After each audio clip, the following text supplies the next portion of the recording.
నచ్చిందా పాట? దేవుడు నా పక్షమున ఉండగా నాకు విరోధి ఎవడు లేడు. సాతాను వచ్చినా సరే నన్ను టచ్ చేయలేడు. యేసయ్య ఉండగా భయమేమీ లేదుగా. నా పక్షమున ఉన్నవాడు సైన్యముల అధిపతి, దూతలలో కొనియాడబడువాడు. నా పక్షమున ఉన్నవాడు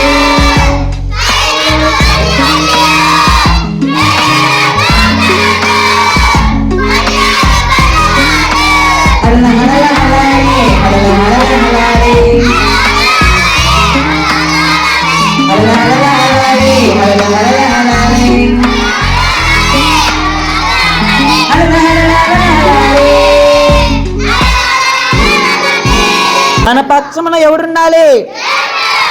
దేవుడు నీ నా పక్షమున ఉంటే మనకు అపాయం వచ్చిద్దా? సాతాను మనల్ని టచ్ చేయగలుగుతాడా? టచ్ చేయలేరు. అందుకనే పడండి, యేసయ్య ఉండగా భయమేమీ లేదుగా. సాతాను వచ్చినా మళ్ళీ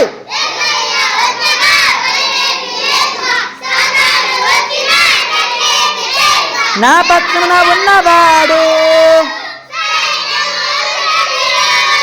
వేవేల దూతలతో కొనియాడబడువాడు.